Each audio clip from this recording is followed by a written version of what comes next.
Dieting. I always like to start by talking about dieting because this is where we all seem to gravitate at first, and this is where we all fundamentally go wrong. So the reality is diets don't work. The research is very clear. 90% of diets long-term fail, and there's a variety of different reasons for that. Fundamentally, a diet is a short-term, quick fix.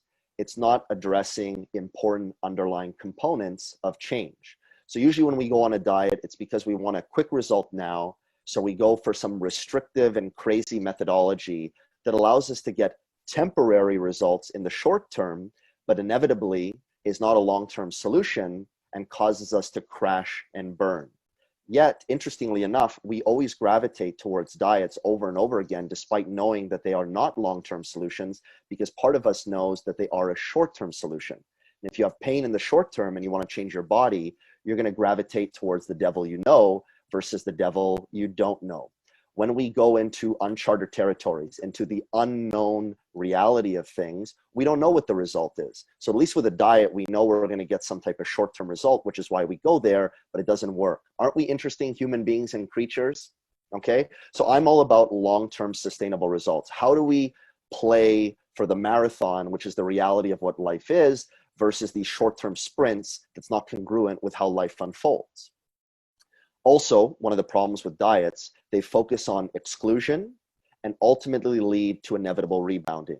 As soon as you cut out one or more nutrients or ingredients, you can only sustain that for a certain period of time before you break, so to speak, where you eat the food you're not supposed to eat. And as soon as you eat that food you're not supposed to eat, you're going to rebound with binging and eating all these foods that were off limits that now you're gravitating towards because you're feeling all this guilt and shame from having not followed the nutrition plan. The reality is no human being out there, I don't care who you are, I believe in heroes, I believe in sheroes, but no one is 100% Superman or Superwoman. We all have our flaws. Welcome to being a human being. We're all fallible. This is the nature of reality. So anytime you try and do a strict protocol with 100% adherence, you are guaranteeing with 100% success that you will fail with that protocol. Okay, so we have to be aware and cognizant of that to set ourselves up to win from the get-go and not go down a path and trajectory that's going to really negatively affect us. Another problem with diets, and it creates this huge binge, starve cycle and a negative relationship with food, is what happens when we restrict ourselves. Anytime you deprive yourself of anything, like I said just before, you're going to want that thing more, right? When you push it away, it's going to push back on you. And that's going to lead to this unhealthy relationship and the binging and the starving and back and forth and the yo-yo dieting. That's what we want to avoid. That is not the right protocol and procedure to be able to achieve the results we want when it comes to long-term sustainable well-being and nutrition. Now, the biggest mistake with most diets is they just don't work with your life and your lifestyle. I see people eating foods they really don't like, but they're eating these foods because they're healthy for them. Now, I'm not saying don't eat foods that are healthy that you don't like, but what I am saying is if you want to have a long-term sustainable trajectory of things, you have to gravitate towards the foods you like. Now, some people are acclimatized to junk food, unfortunately, but here's the interesting thing about the palate. The palate actually adapts to what you consume regularly. So if you're predominantly eating processed foods and foods that don't serve your body in large quantities, your palate will adapt to like those foods because those are the foods your body believes you have access to. But anybody knows who's gone from eating junk food chronically to eating healthy foods, your palate actually changes and adapts. The human being fundamentally on all levels is just a bioadaptation organism. We adapt to the environment to survive. If your body believes that all you have access to is junk food, it's going to adapt at the level of your palate to like those foods because those are the foods around you. And when you eat food, you get energy. When you have energy, you can survive to see the next day. But if you start eating healthier foods that serve your body, which basically have more fiber in them, more vitamins, minerals, good quality carbs, proteins, fats, phytonutrients, phytochemicals, again, your palate will slowly over time adjust and adapt to the new way of eating. Okay, lifestyle is a huge one too.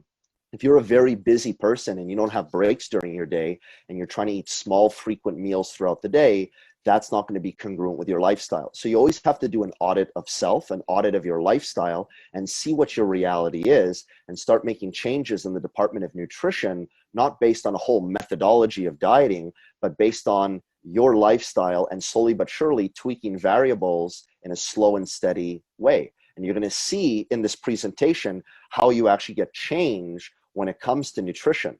There's a variety of different factors that most people are not talking about. Most people are so obsessed with the food and what to eat, they're not focusing on the how, the mechanics of how to set yourself up to win in terms of your lifestyle to ingest food.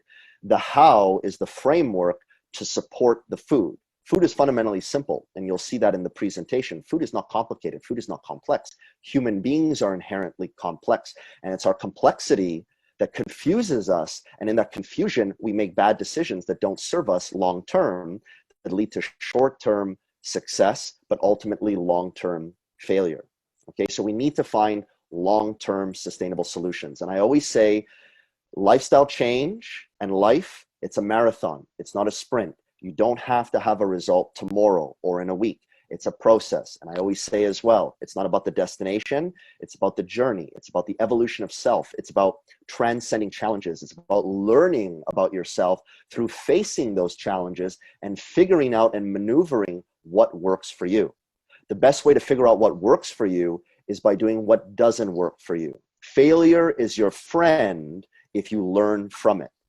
Diets can be your friend if you've dieted before, if you learn and extract the key information from those diets, what they provided for you, and you take that and you transmute that, and you create a new approach to going forward with your lifestyle and your well-being.